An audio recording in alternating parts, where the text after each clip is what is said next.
homeboy brings up a good point. He said, why do a lot of black women prefer dark-skinned men? And this is why I say that if you prefer darker skinned men, you are probably being influenced by white supremacy. And she made a caveat. She said that if you prefer darker skinned men because you view them as more masculine, I'm saying if you prefer darker skinned men in general, think about where that comes from. Think of the most attractive black men celebrities that people tend to bring up. A lot of the time, they are darker skinned men. But we view saying that you prefer lighter skinned women as a problem because that has been brought to the forefront of conversation. So we still give people a pass for saying they prefer darker skinned men. But the two examples are almost analogous.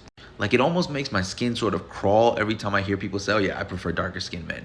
Because nobody says anything. But let somebody say they prefer lighter skinned women. People will tend to call it out. And rightfully so, of course. Where does that come from? But this is the same system working, y'all. White supremacy doesn't just work in a straightforward direction. Just remember that. All right, so honestly, when I was watching that video when he was talking about dark skin and light skin and things like that, as a dark skinned man, I'm not gonna lie, he actually brought up some very interesting points, to be honest. I just don't know if I fully agree with him, because when you think about, like, so white supremacy is supposed to put white people at the top. So dark skinned black people are like the epitome of black people. Like, when you think of a black person, you think of the darkest of the darkest. When you think of white person, you think of the whitest of the whitest cornball white person with the, you know what I'm saying, white dude with blonde hair and blue eyes. You know what I'm saying? You're thinking of a white person, you know what I'm saying? Not that there's not different variations of a white person, but that's the image you think of.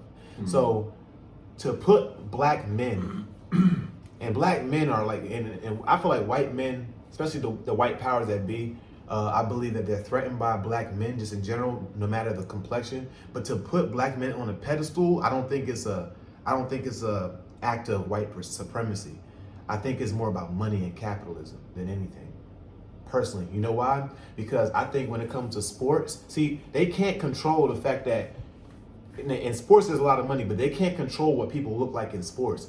And in sports, there's a lot of dark-skinned athletes who are the greatest ever. You know, not all dark-skinned athletes are the greatest, but you got Michael Jordan, you got Magic Johnson, you got Dr. J, you got Emmitt Smith in football, you got Jerry Rice, you got all these dark-skinned men. So they're like, you know what? We can't sell a lie to everybody that dark-skinned men aren't great. So how about we just roll with the punches and still figure out a way to keep them separated? So if it is an act of white supremacy, I think it's a way to still keep us comparing each other and stuff like that. But I don't think it's fully about white supremacy. I think it's more about money than anything. That's my personal opinion. What do you think, Dad? Well, I feel like you have a whole totally different take. Well, in the beginning, she said that, you know, it was a question that, you know, about light-skinned women being attracted to dark-skinned men, and he said what he said in that video as far as he thought it was a form of white supremacy and so forth and so forth. But me personally, I totally disagree with him, because he's saying that because of the Hollywood and basically what he was saying that all black men were put out in Hollywood and they're being put basically on a pedestal, and that's kind of like a racism, but it's like a flip side to racism, as opposed to the light-skinned people. Like he said, if light-skinned someone would say that they would prefer a light-skinned person, then they would be criticized. As opposed to a black dark-skinned person, they won't be criticized. That would be considered something as a masculinity or something that would have all the, you know, these good, you know, good comments on as far as the dark skin. Well, I totally disagree, because, and the only reason why I say that is because, all right, look at the 1950s. I wasn't around in the 1950s, but if you look at the 1950s and the 1940s, you look at these light-skinned women back then, they had dark-skinned men. A lot of them had dark-skinned men, and a lot of the dark-skinned men had light-skinned women. You know, I've had dated some light-skinned women during my time when I was younger and, you know, growing up. And a lot of light-skinned women that I dated, now I'm not real light-skinned, but I'm talking about light-skinned people, you know, women that I dated, said that they prefer to date men that were darker than them. They didn't like, all of them said they didn't like light-skinned guys. And I asked them, I said, why you don't like light-skinned guys? They said, because this is what they said to me. They said that, and this is not just from one light-skinned female. They've said that light-skinned guys thought they were too pretty. So they did not like. They would prefer dark-skinned men because they were more attracted to dark-skinned men. And if you look at it, you have the opposites attract thing too going. You know, there's the opposite attract thing. And the light-skinned women, and I've seen all the time, all my life growing up, I rarely saw a light-skinned guy with a light-skinned female. Now, I'm not saying that I've never seen that, but I have rarely. You know, I've always seen a light-skinned female with a brown-skinned man or dark man, and vice versa. You know, light-skinned men, I always seen them with dark-skinned black females or brown-skinned black females most of the time, the majority of the time. So, you know, I disagree with him in that. Now, I know he was trying to find something, and, you know, he sounded intelligent when he was explaining that, but I think he was stretching a little bit, because I don't think that, because back in the days, and what I mean really back in the days, dark-skinned men were basically frowned upon, you know, and especially in the media, they were frowned upon, but they were still being attracted, light-skinned women were still attracted to dark-skinned men.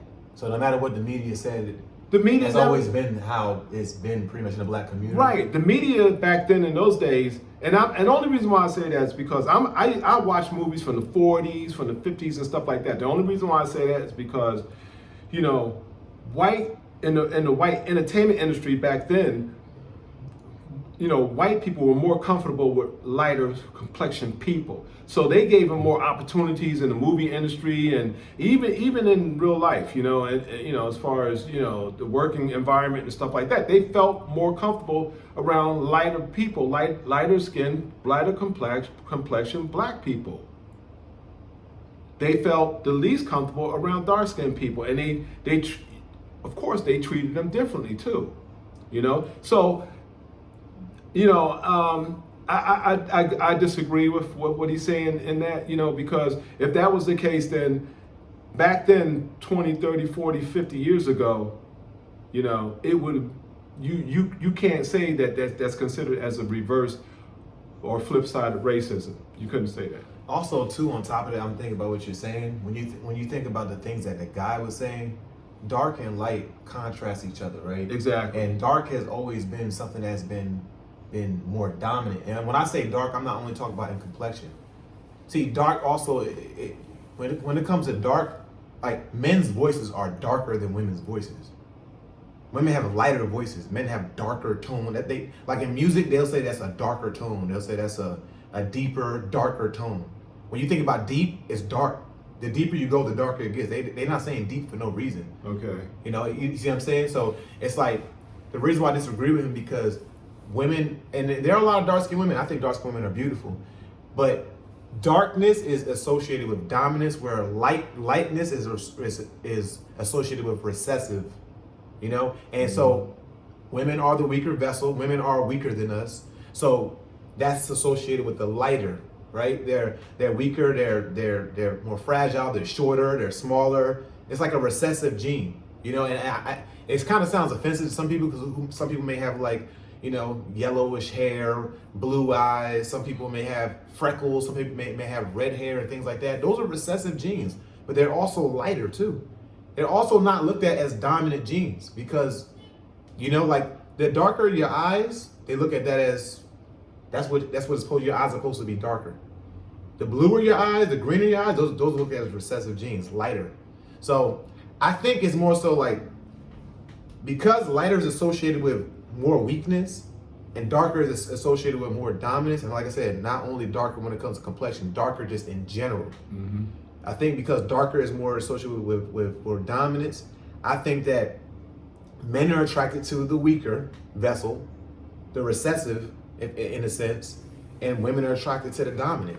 And I think it has a lot to do with that, personally. That makes a lot of sense, but and also too, as far as, you know, piggybacking off your darkness as far as dominance thing. If you look at piggybacking off your darkness, well, your darkness, because you dark. Well, when you said darkness, but you know, if you look at it right in today's world, you know, dark represent, like you said, it represented power, represented strength, it represented something that was, you know, because if you look at, okay, you got the judge wears a black cape, you know, whatever it's called, right? Limousines, a black limousine represents status. You see what I'm saying? You know, everything that's dark represents something that is powerful. You know, because the status, you know, the black limousine is class. You know, you got money, you know, you got power. You know what I'm saying? So, you know, that's not only looked at as far as powerful and, you know, being something powerful as far as humans are concerned, as far as black men are concerned, but across the board. You know, and there was one more thing I was thinking I was about to say, but I kind of forgot. I was just I was going to call off as far as being dark, you know. But you know, when you like if you had two dogs, right, and you have a black dog, and they could be the same animals, the same breed. You have a black one, and you could have one that's a lighter color brown. Which one would you think that'd be more vicious? In your mind, would register immediately which one would be more intimidating. In most cases, it would be the black dog. Do you think that's through conditioning? Like, I know I said the things I'm saying because I'm just thinking about, like, I know women are attracted to strength and men are attracted to, we're attracted to women we can protect, which are the weaker ones. But do you think, and so I do believe that, but do you think that's like conditioning as far as like us thinking that the darker is scarier and the lighter is more gentle? In some cases, yeah. In some cases, and the reason why I think you know we've been conditioned that way because we've been conditioned that way, so it would take us away from knowing how great something that's dark is or how powerful it is. You see what I'm saying? You know, it's sort of like a reverse psychology thing, like a tricknology thing. You know.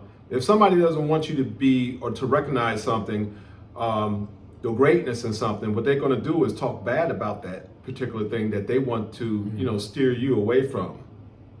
You know, so they can't get away from the fact basically it's called psycho-cybernetics. That's a word for it. They want to steer you away from it. You know, so they would you know, attack whatever that is that you might admire at first, but then they'll flip the script on that and make that something that's not that, and it becomes a subliminal thing. And every time you see something that might be dark, you know, it's gonna register in your head. It's gonna, you know, click off that, you know, it's something negative because it's a brainwashing technique. So that they can't because it's that darkness has dominance. So it's like basically what you're saying. It sounds like they can't convince you that it's not powerful because you can recognize it's powerful. Something about it is powerful. Exactly. But instead of you looking at the power as a positive thing, they try to switch it because they can't take the power away. But what they can do is change how you feel about that power. So they can give it a negative connotation instead of a positive. Exactly. I see what you're saying. Just like there would be no such thing as light if it wasn't for darkness, because light really comes from darkness.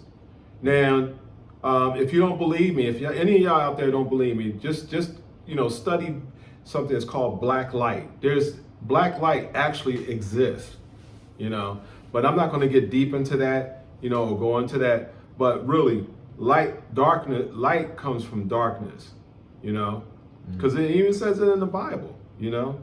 God created, you know, when in Genesis, when the world was created, darkness was formed across the face of the waters, and God said, "Let there be light." So that comes from darkness. So darkness is very powerful. It really is, you know.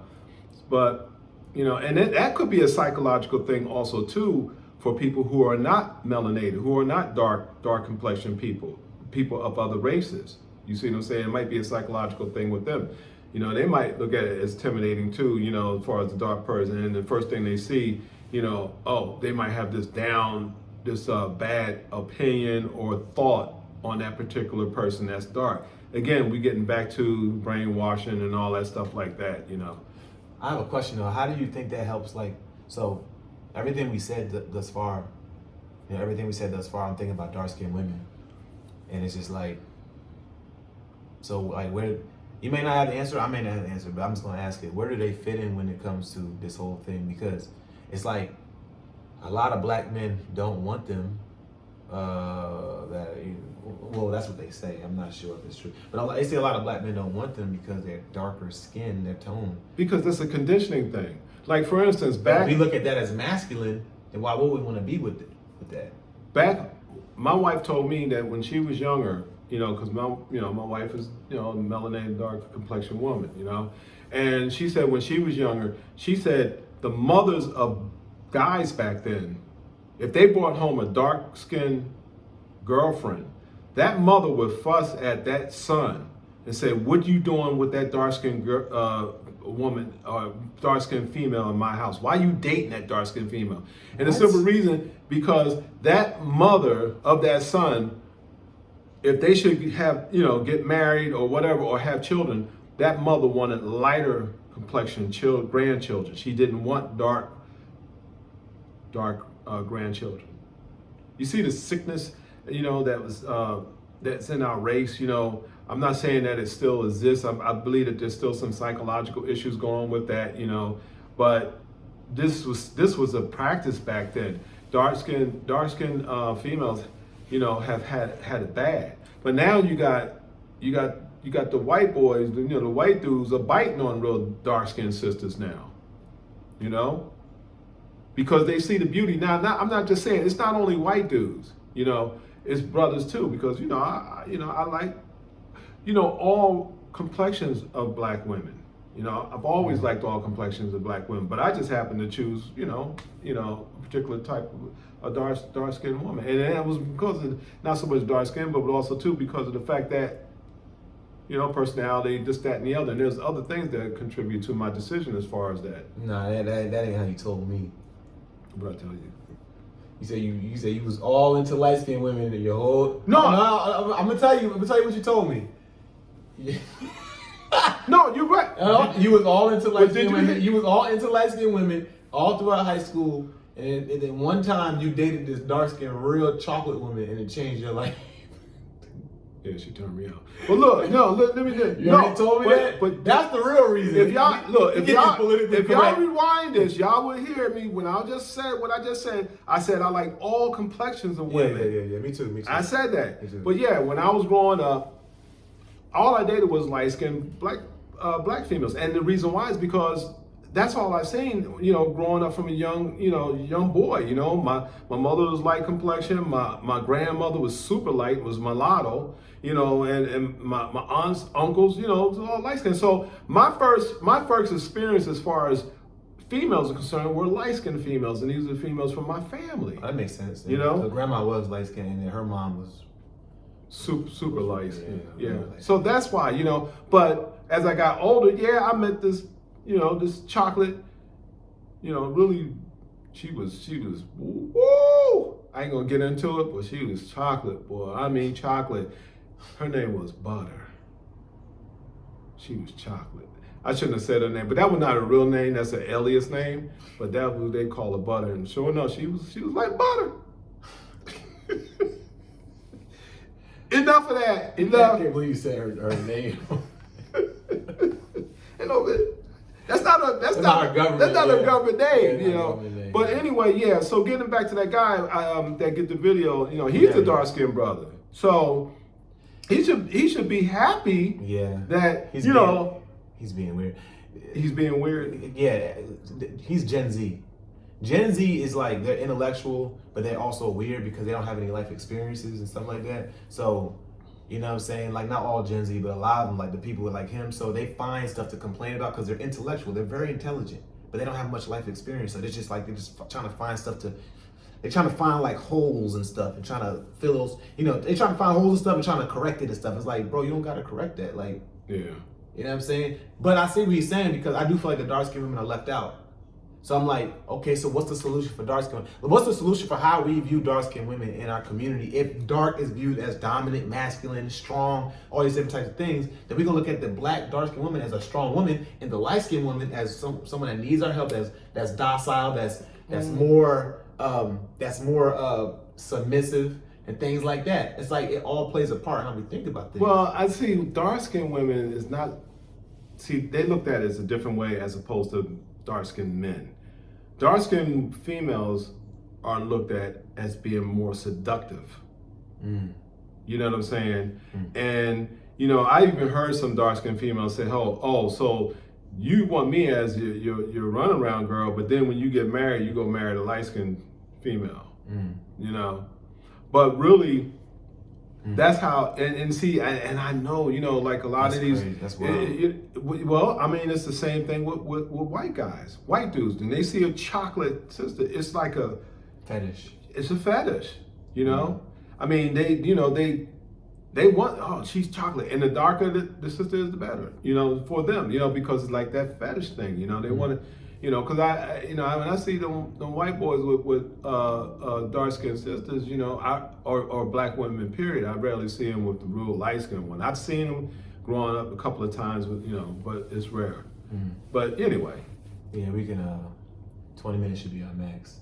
And So what? It just hit 20 minutes. Okay, that's it. Yeah. So anyway, we you know. This I forgot this is your channel. I'm sorry. Yeah, I'm so you ain't trying to come here and control me. Even when I came on, I was like, yeah, so we gonna watch a video. I'm like, Dad, I'm sorry. I ain't. That's okay. Yeah. That's right. I'm so used to doing content that it's You know, when we have these things and we doing it via FaceTime and stuff like that, he's used to doing the asking question thing. But then, as soon as I clicked it on, he came on like, yeah, and that's why y'all look at the beginning of the video. I'm looking at him like, this guy, he just gonna come in here and take over, or you know, saying my content. Nah, I'm just joking. I'm just joking. I was son. thinking, but I was like, dang, this is not even my channel. What am I doing? Don't Like, worry about it, son. That's all right. Nah, this all good. So anyway, it's a wrap, and you know, hope y'all got something out of it. That's a wrap. That's what Dave Chappelle said. That's a wrap. All right, we're going. All right.